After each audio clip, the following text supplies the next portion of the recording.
And now I'm back down with the feeling, and I can lie. You know it won't be long until the end. Let the spotlight shine on me again.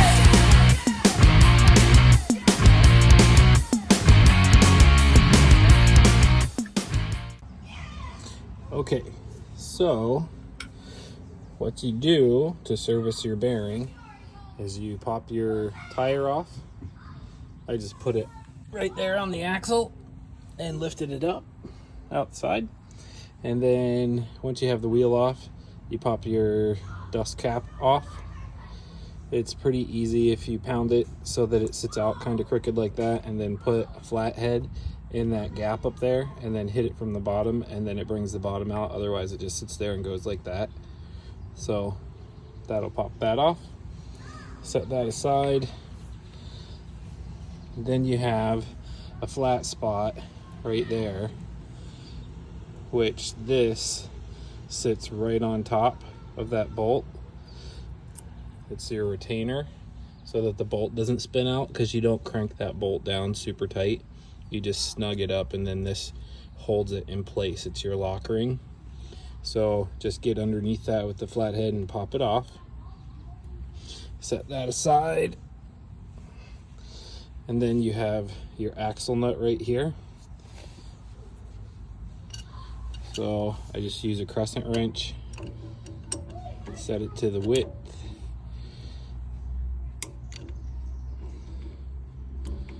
and then you should be able to just loosen it up like that. So when you test your bearing your bearing play, if the wheel is wiggly after you lift it off the ground, you'll take it and move it back and forth like that on the wheel, and if it wiggles this way or slides back and forth, then that means you need to snug up this axle bolt. But these were actually pretty tight. These bearings are still really good. I just wanted to replace them because they're about 10 years old. So spin off your hub nut.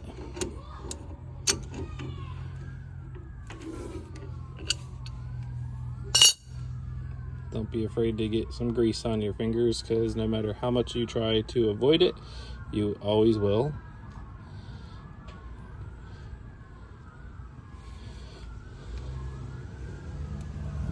Looks like there's a little resistance on the end of those threads, so we're going to clean this nut off with just a rag that we're going to chuck after we're done. I use a piece of an old shirt. There must have been a piece of dirt in there, because now it's coming off. Take your clean nut off. Wipe it off. Set it on the clean rag, and then your hub should just slide right off. So set that down there. Whenever you replace your bearings, there is a washer on the back of this race. It is a spacer washer. You're going to want to take that off and clean it and reuse it. Now we're going to go ahead and clean this old grease off this axle. That wasn't too bad. Still kind of purple because I used some red high temp and then a grease gun, so the grease gun grease is gray. You want to clean all this dust off the back and clean all this off, and then we'll put the new one on. So once you have your axle clean, make sure you clean the seat where your seal sits up against. And then just to give you an idea of how this works, when you grease this nipple, this is where your dust cover covers. You grease this, there's a rubber cap on the end of your dust cover right there that you can pop out with the screwdriver, and you insert grease in there to repack your bearings. You squirt it in there with your grease gun, and it comes out right here and fills from the back the whole inside of the bearings, and then you keep squirting that until it starts coming out the outside and sort of fills around the inside of the dust cover, and then you're good. So you want to check that, you know, at least annually is what I did. We don't use this trailer that often, but it's about to go on a long road trip, so I'm replacing these. They're probably about 10 years old. So, but anyways, in your kit you should actually receive bearings. Let me lay this out. And all I've got on here is just some brake parts cleaner.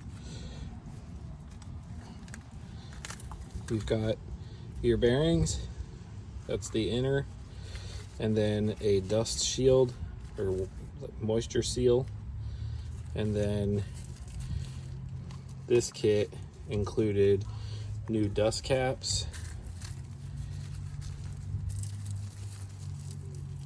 kind of hard to do this with one hand. New dust cap, and then I've got the hub here. That's the outer bearing.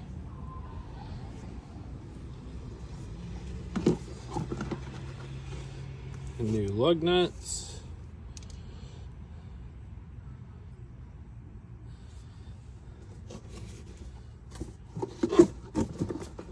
Should be 5. Okay, so you got your hub.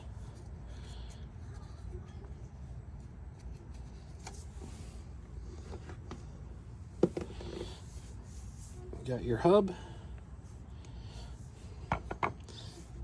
Your seal that sits on the back of the hub after you put the bearing in, tap that down in there. And then your inside bearing that should just slide right on there, nice and snug. Just like that. And then your outer that sits right there. And then your dust cap. So let's go ahead and we will grease up these bearings, seat them in the hub, put the seal on, and then slide the hub on. We're just going to do the inner like this, and then tap in this seal.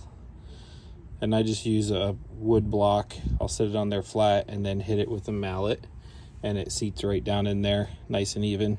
You can use a seal driver too, but sometimes the seal drivers hit that seal. I'm just using a piece of wood. Doesn't mess with it at all. So I'm going to go ahead and assemble this off camera, and we'll come back once I have the seal in, and then we'll slide the hub on. All right, just to give you an idea of how I prep it, I line the race with some high temp grease. I just use this STP high temp extreme temperature applications grease. I line the race, then I roll it through my hands along the bearing rollers and coat it all the way around. And then I seat it, and when I seat it, there's a little gap, so then I'll take grease with my finger and fill in all the way around the gap. And now we'll set our seal on and pound it down in. All right, we got the seal seated, nice and flush. Like I said, I just sat it on there, snugged it down in, took this block of wood, made sure it was clean on that side, put it on top, and then like that, and then pounded on the center here, and then it just seated it right down there. Now that we have that on there, clean the rest of that grease on the inside, and slide it on.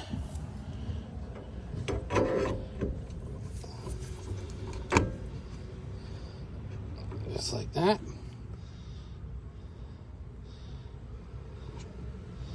And then we'll take our finger around the inside of this race right here with some grease. Actually, I might slide it off again and do that, and then we'll put it back on and put this bearing in. All right, once you have that bearing coated, just slide it in there, hold the hub up, slide it in there nice and even.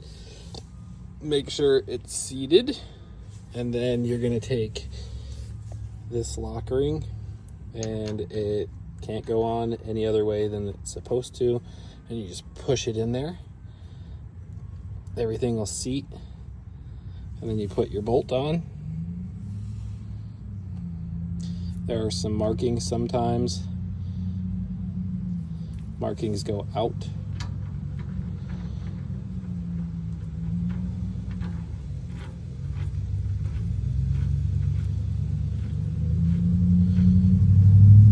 Do not over tighten this. Snug it up with your fingers, and then just snug it up with the wrench.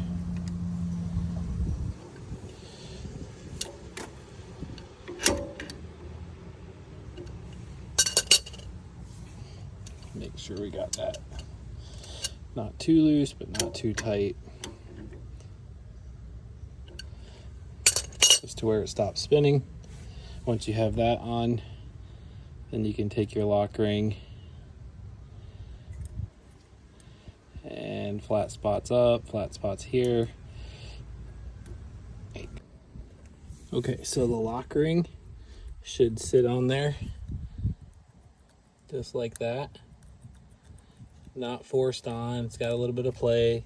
There's a little tab right there that slides in, and you may have to adjust it 1 to 2 millimeters at a time to get it to seat correctly, but it literally just sits and clamps onto the top of the bolt. It's not on flat sides. That side's on a notch, this side's on a flat side, and it just snaps right on. All right, once you have your lock ring on, you put your dust shield on. And it's literally the same method as putting that seal on the back. You set it on there, and then you take your piece of wood and set it flat against this, and then pound on it. And you can tilt the wood if it starts going crooked, tilt it this way if there's more of a gap down there on the bottom. If a gap starts up here, tilt it this way and pound towards the top, and then just work your way around until it seats.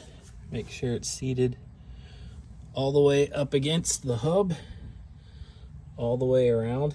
Looks like I need a little tap right there. See if I can set you guys up to where you can see it. There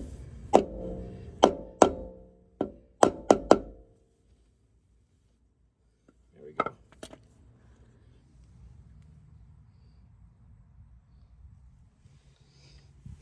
And then you'll fill it with grease all the way until it starts coming out the edge of the bearing and fills the inside of this. Not completely up to the edge because it'll sling grease everywhere, but just until it starts coming out of the edge of the bearing. And then pop your dust shield back on there and you're done.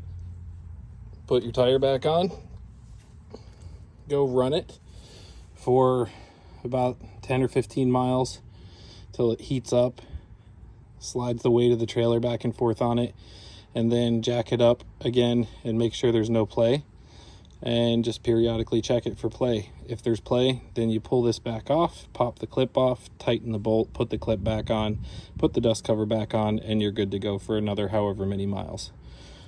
All right, thanks.